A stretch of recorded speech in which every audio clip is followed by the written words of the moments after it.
Oil was mixed today. U.S. crude fell 27 cents a barrel in choppy trading on the NYMEX, while Brent was up just slightly. Meantime, a new report out today suggests that U.S. crude prices could tumble $30 below international prices unless the nation begins exporting some of the product it's producing. Jackie DeAngelis has more. The U.S. oil boom is on.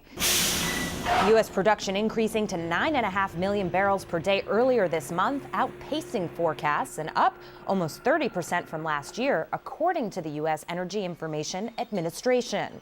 And analysts think that these production numbers have room to run. Estimates suggest that the U.S. could be one of the world's top oil producers by 2015, boosting its production to the highest levels since 1972. But a new study out by Wood Mackenzie suggests that this strong supply could turn into a supply glut. That is, if the U.S. doesn't start to export some of its product. If it doesn't export, we could see the differential between Brent and West Texas Intermediate at about $30. Consider the fact that right now that spread is about $4. I do think the report has some validity, but the U.S. is nowhere near energy independence. While we are at record levels for producing oil, we still import about 7 to 8 million barrels a day. And until we get a closer number, or our number is closer to the 17 million barrels a day that we use, I can't see us exporting at this point. There's been a lot of talk in Washington recently about lifting the 4-decade-old ban on oil exports, implemented in the wake of the Arab oil embargo of 1973.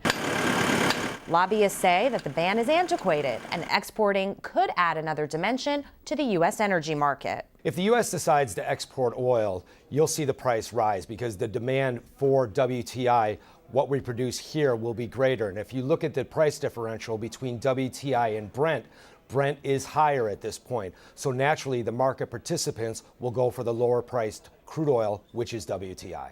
But for the moment, we wait and watch. U.S. crude prices down 13% in the last 3 months have put money into our pockets. Retail gas prices 10 cents lower than they were at this time last year. For Nightly Business Report, I'm Jackie DeAngelis.